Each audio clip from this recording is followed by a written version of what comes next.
Perkenalkan, nama saya Luciano Jengabetu dengan NIM 321 21 131. Di sini saya akan menjelaskan materi tentang sistem. Sistem dapat diartikan sebagai satu kesatuan yang terdiri dari komponen-komponen atau subsistem yang tertata dengan teratur, saling interaksi, saling ketergantungan satu dengan yang lainnya, dan tidak dapat dipisahkan untuk mewujudkan suatu tujuan.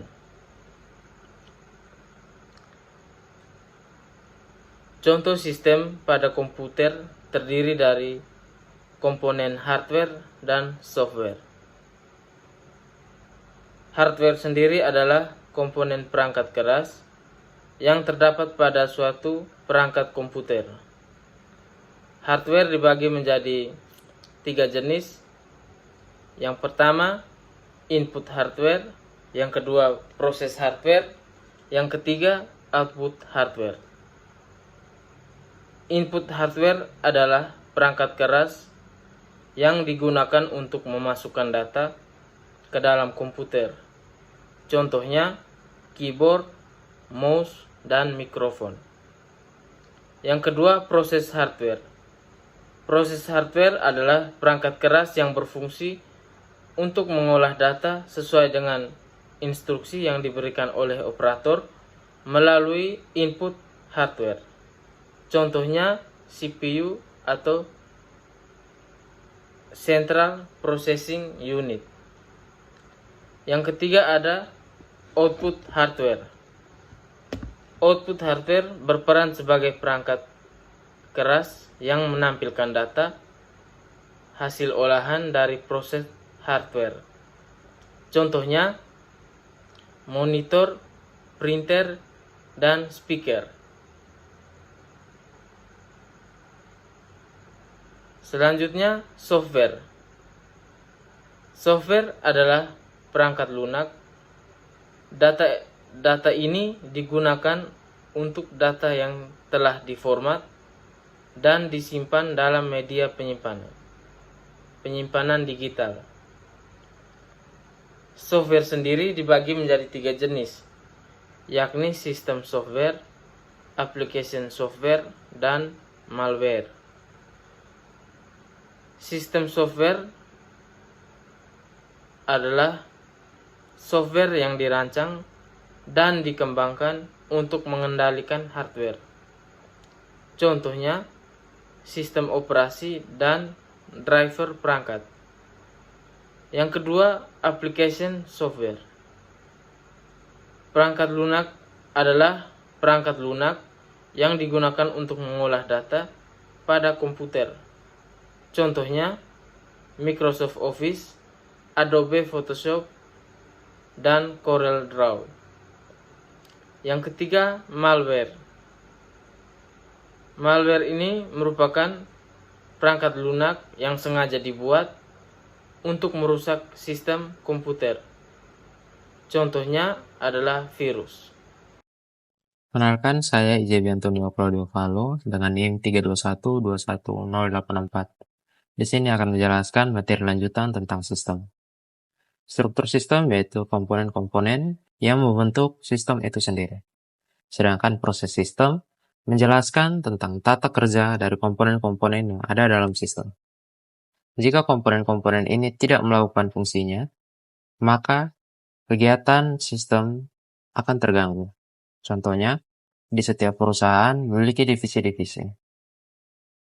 Misalkan divisi keuangan tidak bekerja dengan baik, maka perusahaan tidak akan berjalan sesuai dengan fungsinya.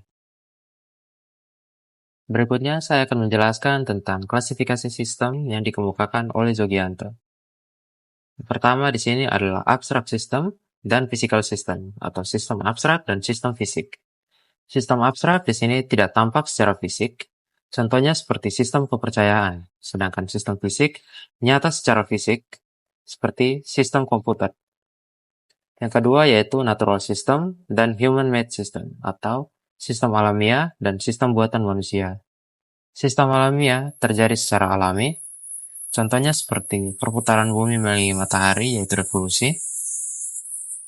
Sedangkan sistem buatan manusia yaitu apabila sistem itu dirancang dan dibuat oleh manusia, contohnya adalah sistem pendidikan.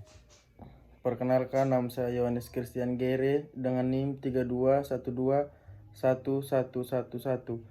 Saya dari kelompok 1. Saya akan menjelaskan materi lanjutan tentang klasifikasi sistem. Klasifikasi sistem ada sistem tertentu dan sistem tidak tentu. Sistem tertentu adalah sistem yang beroperasi dengan perilaku yang sudah dapat diprediksi, seperti sistem komputer, sedangkan sistem tidak tentu adalah sistem di mana kondisi kedepannya tidak dapat diprediksi karena mengandung teori kemungkinan. Yang berikutnya ada sistem tertutup dan sistem terbuka. Sistem tertutup merupakan sistem yang tidak berhubungan dengan lingkungan luar. Sistem ini bekerja secara otomatis tanpa campur tangan pihak luar. Namun, sebenarnya tidak ada sistem yang tertutup. Yang ada adalah relatif tertutup, tidak benar-benar tertutup. Sistem terbuka adalah sistem yang berhubungan dan terpengaruh dengan lingkungan luar. Sistem ini menerima masukan dan menghasilkan keluaran untuk lingkungan luar atau subsistem yang lainnya.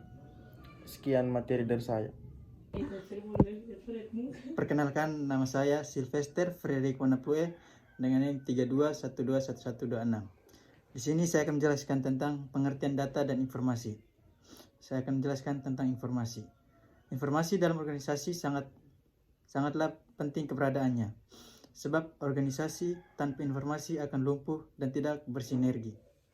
Di dalam organisasi, keberakhiran informasi dalam hubungannya disebut entropi.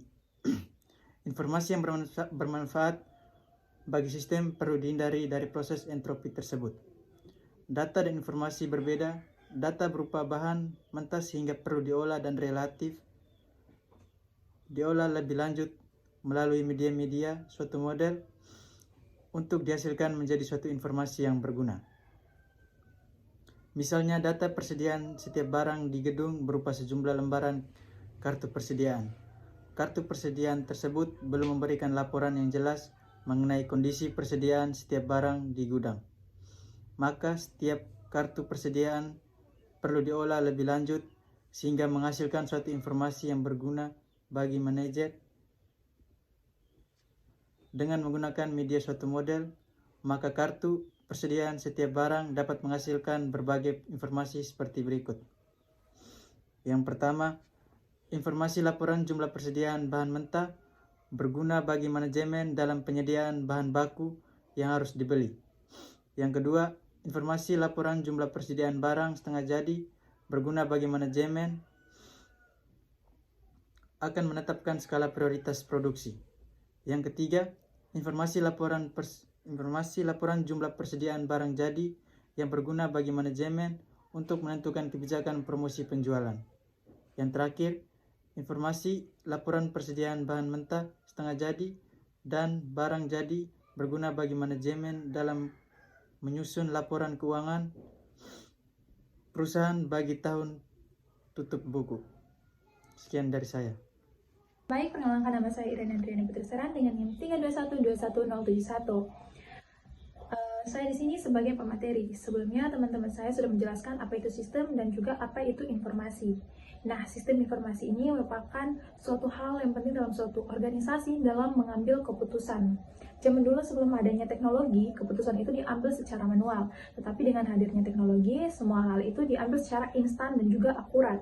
Saya beri contoh saja, biasanya dalam perusahaan atau organisasi, itu biasanya di akhir bulan ada namanya penilaian kinerja karyawan. Penilaian kerja karyawan ini biasanya dinilai dari berbagai aspek. Salah satunya itu yaitu absensi. Absensi sebelum adanya teknologi itu biasanya diabsen secara manual, itu entah tulis di kertas ataupun di jurnal. Tapi dengan adanya absensi menggunakan fingerprint, di situ teman-teman cukup menaruhkan jari di sensor, semua terbaca. Teman-teman datangnya di jam berapa atau jam berapa. Misalnya teman-teman biasanya dari perusahaan itu kayak, oh batas masuknya itu jam 8. Nah, kalau misalnya teman-teman pada saat absensi, datangnya pada saat jam 7:55, di situ terbaca, oh dia datangnya lebih awal 5 menit. Ataupun misalnya datang jam 8:10, oh dia terlambatnya 10 menit. Gitu. Nanti di akhir, manajer itu nanti yang akan menilai, oh kira-kira apa yang akan dibuat untuk karyawan ini. Biasanya kan ada punishment ya, entah pemotongan gaji atau apapun itu. Itu merupakan hal baiknya adanya teknologi karena semua hal itu lebih akurat dan juga efisien. Kalau misalnya manual, kita tidak kejelaskan, oh datanya terlambat berapa menit gini. Kadang-kadang hal itu yang membuat sesuatu tidak adil, tapi dengan adanya teknologi semuanya lebih akurat. Sistem informasi ini terdiri dari berbagai komponen. Ada 6 komponen yang disebut dengan building block. Yang pertama adalah blok masukan.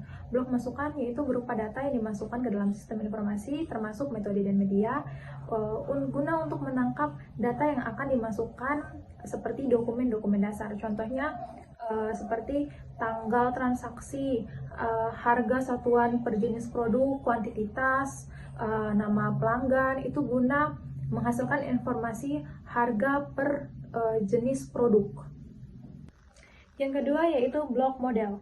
Nah, blok model ini merupakan kombinasi dari prosedur, logika, dan juga blok matematika yang akan memanipulasi data input dan juga data yang ada di basis data yang dilakukan dengan cara yang sudah ditentukan untuk menghasilkan informasi yang diinginkan. Contohnya seperti di basis data itu terdapat pendapatan, biaya.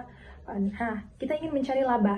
Dan di saat kita ingin mencari laba, kita mengambil jumlah pendapatan dan juga jumlah biaya. Nah, setelah itu kita kurangi dan kita akan mendapatkan informasi yaitu labanya berapa. Yang ketiga yaitu blok teknologi. Teknologi ini merupakan penunjang dari sistem informasi. Guna dari teknologi yaitu menerima input, menjalankan model, menyimpan, mengakses data, terus menghasilkan dan mengeluarkan output, serta pengendalian sistem secara keseluruhan. Di teknologi itu ada terdiri dari tiga, yaitu brainware, software, dan juga hardware. Yang keempat yaitu blok luar. Blok luar ini merupakan sebuah informasi yang berkualitas, yang berguna bagi semua tingkatan manajemen dan juga semua pemakai sistem. Saya beri contoh saja seperti SIMAK. SIMAK bisa dipakai dari semua kalangan yang berhubungan, entah dosen, mahasiswa, maupun rektor. Nah, di situ output itu contohnya seperti kalau kita mencentang mata kuliah, kita tinggal centang, nanti keluar jadwal mata kuliah yang kita seperti apa, itu disebut dengan output. Ataupun saya beri contoh lain seperti Indomaret atau Alfamart. Kita belanja di situ, terus nanti ada keluar namanya struk pembelanjaan. Di situ terdapat seperti tanggal transaksi, apa yang kita beli, itu merupakan informasi yang berkualitas ya teman-teman. Seperti itu yang dinamakan dengan blok output. Yang kelima yaitu blok basis data. Database yang merupakan data yang saling berkaitan dengan satu dengan yang lainnya dan harus diorganisasikan secara baik agar informasi yang diberikan itu informasi yang berkualitas. Dan juga blok basis data ini berguna untuk efisiensi kapasitas penyimpanan. Saya beri contoh blok basis data itu seperti kalau misalnya akuntansi ya, secara akuntansi itu biasanya kayak penjualan per tiap bulan itu biasanya dicatat, debit, kredit, tanggal, atau apapun itu dibuat secara terpisah. Jadi kalau misalnya ditanya sama manajer, di tahun ini, bulan ini, coba kamu lihat di situ ada apa-apa saja, tinggal kita cari, dapat, semuanya sudah terorganisasikan dengan baik. Entah Januari, Februari, Maret, semua itu sudah terorganisasikan dengan baik sehingga informasi yang kita berikan juga itu berkualitas dan berguna bagi penggunanya. Yang keenam yaitu blok kendali. Seperti kita ketahui di perusahaan maupun organisasi itu kita tidak mungkin luput dari yang namanya kesalahan, kegagalan, ataupun bencana alam. Pasti ada hal-hal yang mungkin menghambat kerja kita. Nah, kegunaan dari blok kendali ini yaitu dirancang untuk mencegah hal-hal itu sehingga kerusakan-kerusakan yang terjadi, sehingga kalau misalnya pun hal itu sudah terjadi bisa diatasi dengan cepat. Sekian Sekian dari saya, terima kasih. Perkenalkan, nama saya Jeka Stefani Nange dengan NIM 321211000. Di sini saya akan menjelaskan mengenai elemen-elemen apa saja yang ada dalam sistem informasi manajemen. Nah, di dalam sistem informasi manajemen ini terdapat 6 elemen. Yang pertama adalah orang. Orang ini sangat berperan penting dalam menanggulangi sistem informasi karena orang ini akan menjadi operator dari komputer untuk bisa mendapatkan informasi lebih baik dan lebih efisien dan dapat menjadi manajer untuk dapat mengatur sistem informasi. Dan yang kedua ada prosedur. Untuk melakukan setiap kegiatan pasti memerlukan tahap-tahap untuk dapat menjalankan kegiatan tersebut untuk lebih baik lagi dan lebih efisien. Nah, seperti itu juga di dalam sistem informasi manajemen memerlukan 3 tahap atau 3 prosedur untuk dapat menjalankan sistem informasi yang lebih baik lagi. Yang pertama itu ada instruksi pemakaian, yang kedua ada instruksi penyiapan masukan, dan yang ketiga ada instruksi pengoperasian komputer.